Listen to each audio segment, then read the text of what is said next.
Oh my gosh, everyone's slide game is strong today. This is going to be hard. Hello everyone, Simon McDougall.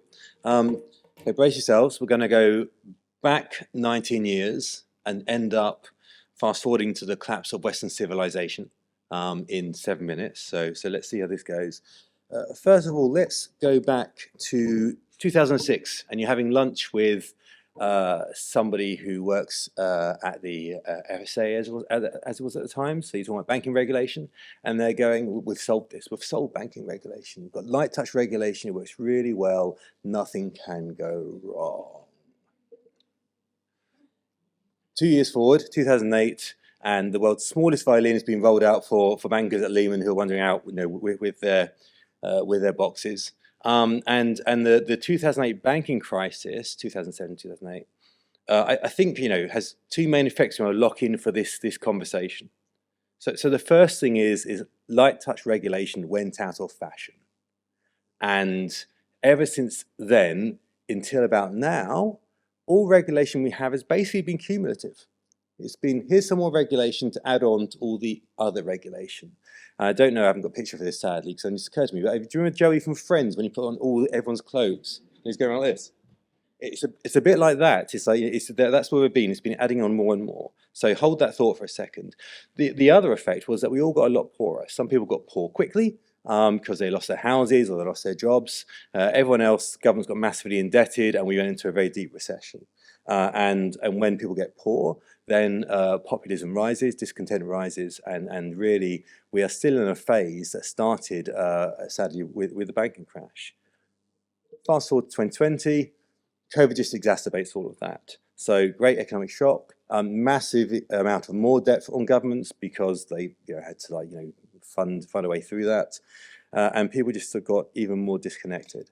I put out a graph here because I felt I had to have one graph with some text on it, but it's in a way it's slightly superfluous. I don't think anybody here would say that the outside world feels like a good place right now in terms of our engagement with politicians, in terms of how people feel, in terms of their own personal wealth, in terms of disconnection, inequality. We're not in a massively great place. Fast forward to 2024, apologies, year of elections. So we've got elections in Europe. There's a super team after June. In July, there's another super team. There's something else that happened in November. And what's the theme? What is the mood music here? What is the sound of this regulatory mood music? It is the incumbents took a battering.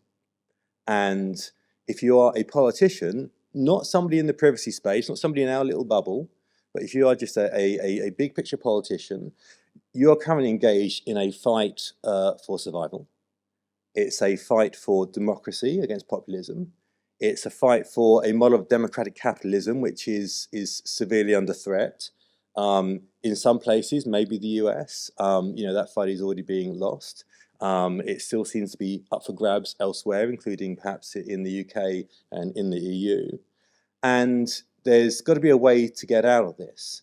And one of the fundamental leverages that all these politicians see to get out of this is growth. We need to achieve economic growth, and we need to achieve it. The Labour Party at points has said, almost at all costs. So, in terms of this, it's in the end we've got to get pounds in the pockets of people, and that needs growth. Now, who is Rachel Reeves pointing out there? Who does she think the problem is here? I'll tell you who she thinks the problem is. She thinks the problem is regulators and regulation.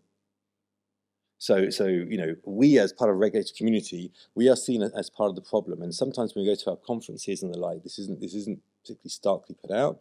But if you read the Draghi report in the EU, or if you read the regulation plan that came out on 31st of March here in the UK, it'll be very clear that they see regulation as being an inhibitor to growth. And the UK action plan on this said we want to see a 25% reduction in regulation during this parliament. It's actually in the cost of regulation to companies is how they phrase it, which actually involves real meaningful change. And I should say, even though the UK, the US, and the EU have very different ideologies, but they've all kind of come to this. In all cases, it's a deregulatory agenda for slightly different beliefs, but it's the same output.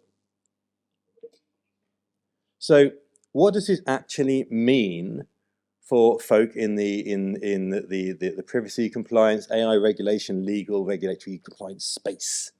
I think there's going to be three main areas to think about. One is what's being binned, secondly, what's being amended, thirdly, what's it mean for enforcement. So to pick up a few things in this spirit of the age, and obviously got to be quick here, in terms of what's being binned, so we can rehearse some things here. The AI Liability Directive in the EU was binned. We've already mentioned the US executive order around AI, binned. The CFPB was going to regulate data broking in the US, binned. In terms of the UK Action Plan, that's folding the payment services regulator back into the FCA. It's folding a lot of little regulators no one's ever heard of into one another, with all due respect to the little regulators. And I think UK AI regulation, there's still a commitment to do something like that at some point, but it's not really going to move the needle anywhere. So lots of stuff that is coming through on the conveyor belt has just been thrown off that conveyor belt. At the same time, people are getting the TIPEX out. There's going to be, so most people here would have been following the news over the last few days. There's an ongoing role for EU simplification, and just announced that they're going to effectively lift record-keeping requirements under the GDPR for, I think, it's companies under 750 people with a few exemptions. But let's throw out the metaphors here. This means that GDPR is being revised, that the genie is out of the bottle, Pandora's box has been opened, the TIPEX bottle is being unscrewed. And that means, I do think that in the next year, 18 months, you could see a lot of stuff happening. There's a huge amount of stuff which could be revised beyond simply these points around record keeping and the like. So let's see how that rolls out. Elsewhere, there's plenty of other law that's going to be revised along the way. In the UK, because the DUA is where it is, I think it's a less of an impact here. I don't think we've seen as many revisions. We're either going to not do stuff or do stuff. But then we've got the question of enforcement. I think this is really interesting is, on one level, regulators are independent, or most regulators are independent, and they can go and do what they should do under statute, and they will do that, fine. At the same time, there's political pressure being applied. Sometimes that's around resourcing, so the FTC is going to have a 15% reduction in headcount in the US. Rachel Reeves has famously called all the regulators into number 11 to tell them to be more pro-growth. And the CMA chair was recycled for not being sufficiently on message. So there are levers to apply, and even within the DUA, there's a greater articulation of how regulators, how the ISO should be pro-growth. There's always been under the regulators code a duty for growth, but there's been more articulation about that.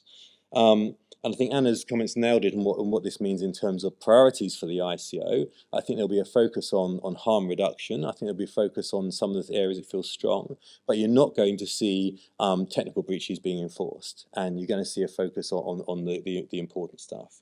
Now, what this is not is some kind of free-for-all. This would be our salespeople and our product developers and all the front office going, hey, there's no regulation now. There's not what's going to happen. There's a huge number of rules still in place. Regulators will still enforce. But it does mean that we're in a different environment. This is John Maynard Keynes, who's both a leading economist and a sectional athlete, if you look into his personal life. But probably the most sexually active person to have a town in the Midlands named after him.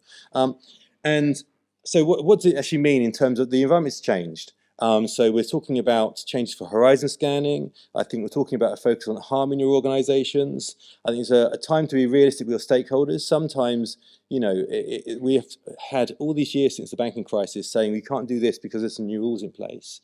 As rules lighten, that means you should be able to go back to the business and say, well, maybe you can take on some more risk. What does it really mean, in the front line? But the last thing I would say is this is where we are right now, and we are back in 2006. We're at a lull in regulation. As in 2006, this too shall pass. Some bad things will happen. Agentic AI is a good candidate for where the bad things will happen. And then we'll start off with more regulation and more rules. So I would hate for a second to say that this is a permanent state of mind. But right now, we have to acknowledge that the regulatory winds are changing a little bit. The mood music is changing. Okay, and I'm passing on to Emma, I think.